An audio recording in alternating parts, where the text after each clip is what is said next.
konsekuensi dari pembaptisan adalah kita harus mengikuti seperti Kristus. Pikirnya setelah baptis itu gampang, susah.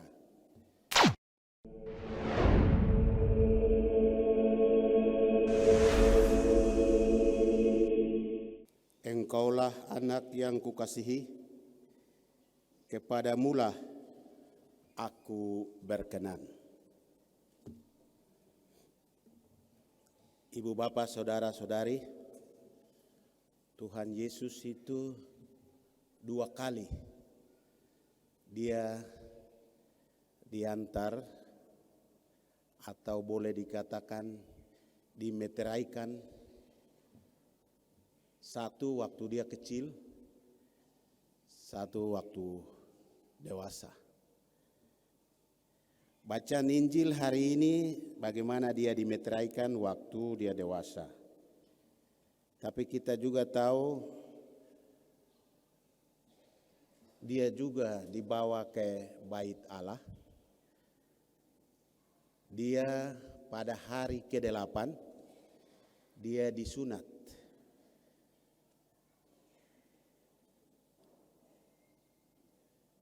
Dia disunat dan diantar oleh orang tuanya ke bait Allah. Di sana ketemu dengan Simeon dan dia memuji Allah. Simeon bilang, aku sekarang pergi dengan tenang karena Mesias yang telah lama aku nantikan sudah datang.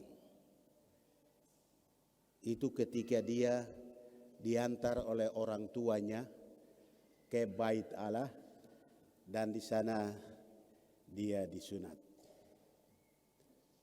Yang kedua hari ini dia ke Sungai Yordan dan dibaptis oleh Yohanes Pembaptis. Setelah itu terdengar dari langit suatu suara, karena dia dipenuhi oleh Roh Kudus, engkaulah anak yang kukasihi, kepadamulah aku berkenan. Ibu bapa saudara-saudari yang dikasihi Tuhan, bagi orang Kristen, sunat itu budaya Yahudi. Yesus sebagai orang Yahudi, bangsa Yahudi,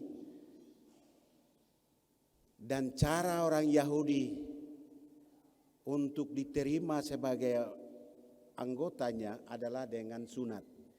Maka itu pada hari ke-8 dia diantar sebagai orang Yahudi. Tetapi hari ini dimaklumkan sebagai anak Allah.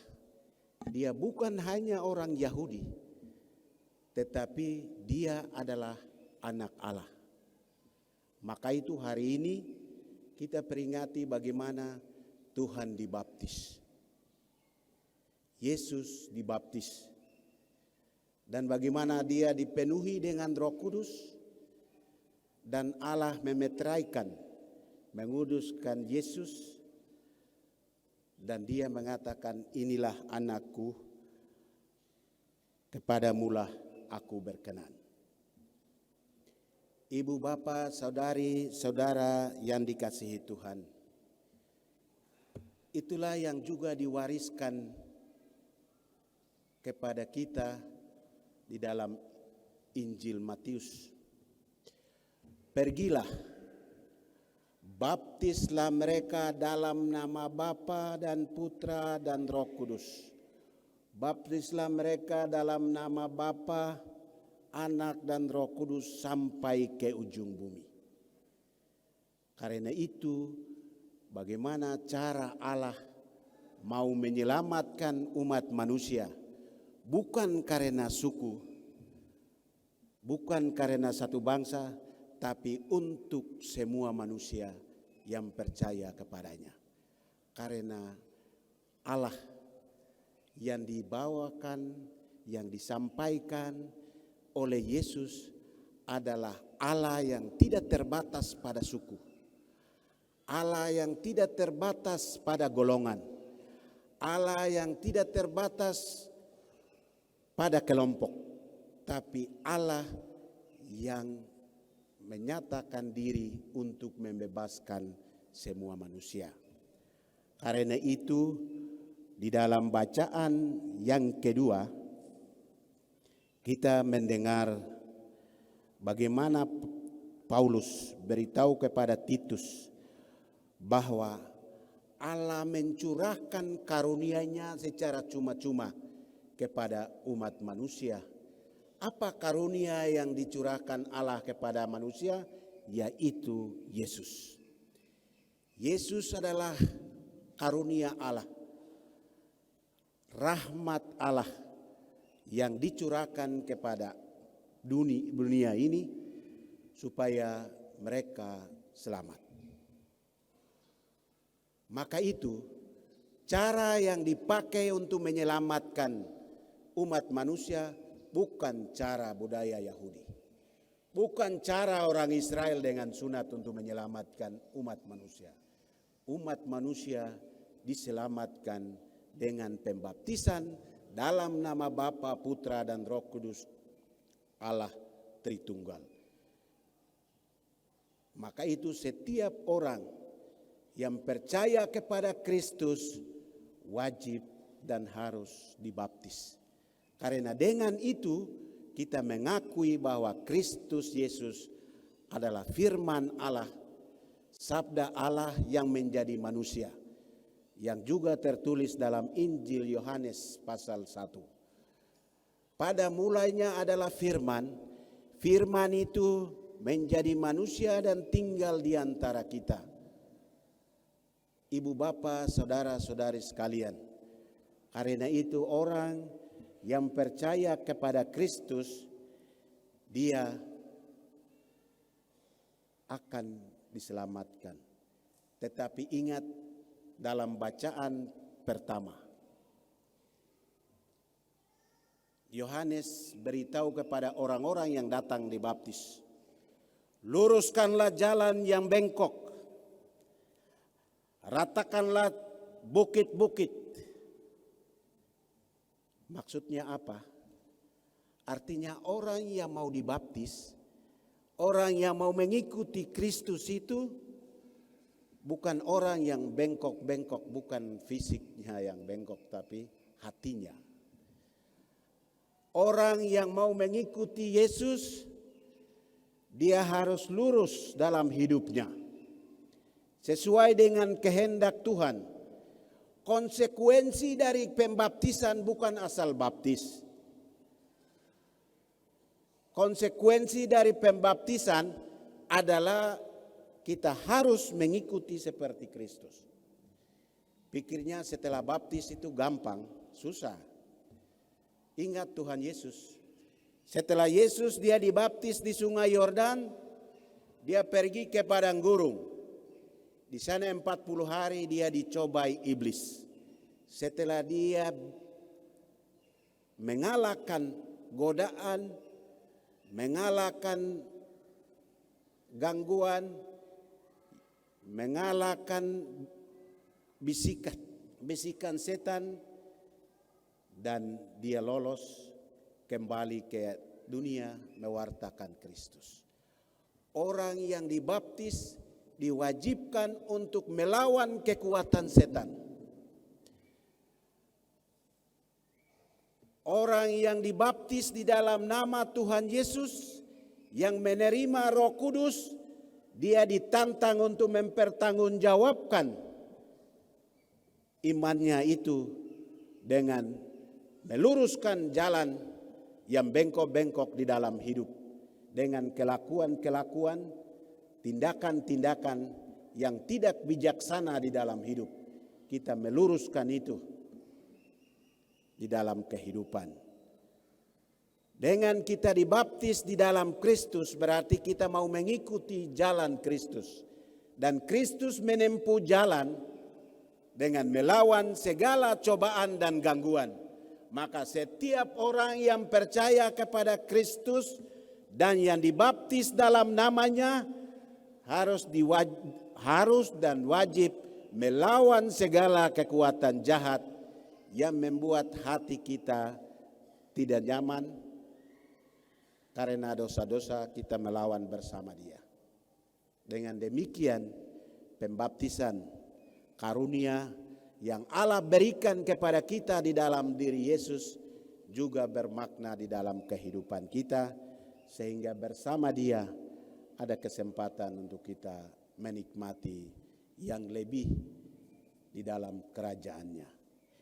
Ibu bapa, saudara saudari yang dikasihi Tuhan,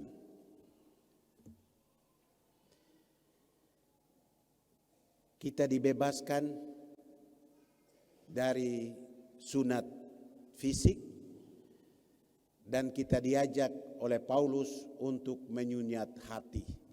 Sunat hati artinya kita diajak untuk selalu dan senantiasa kudus di hadapan Tuhan. Hati kita diharapkan untuk bersih agar kita sungguh-sungguh menjadi pengikut Kristus dan pembaptisan kita bermakna di dalam kehidupan kita. Ibu bapa, saudari, saudara yang dikasihi Tuhan, Roh Tuhan akan menolong siapa saja yang percaya kepada Kristus dan selalu berusaha untuk jalan yang lurus, karena Kristus adalah jalan, kebenaran, dan hidup. Tidak ada jalan lain yang bisa bersama dengan Allah selain dari Yesus. Dan itulah kata-katanya. Hari ini Allah memetraikan dengan suaranya dari surga. Inilah engkau anak yang kukasihi, kepadamulah aku berkenan.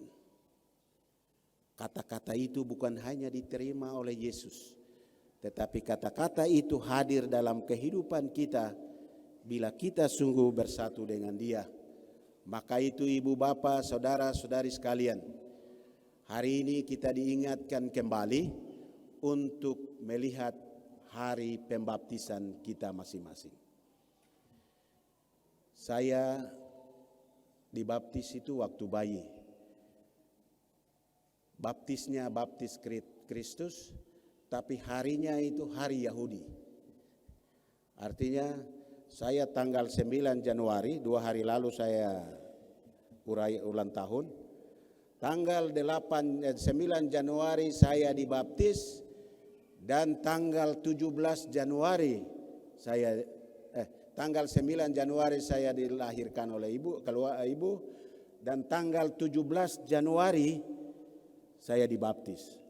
Artinya pembaptisan saya itu mengikuti adat Yahudi. 8 hari kemudian setelah saya lahir, saya dibaptis bukan dengan disunat karena tidak ada alat. Tapi saya disunat dengan baptis.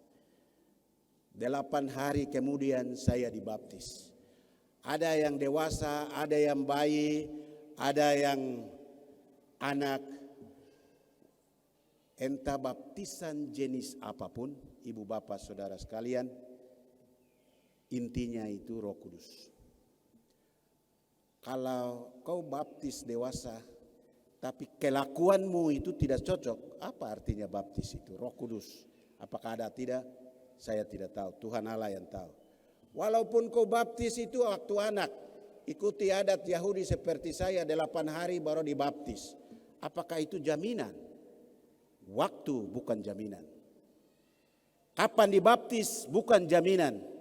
Yang menjadi jaminan adalah apakah engkau sungguh terima Roh Kudus atau tidak.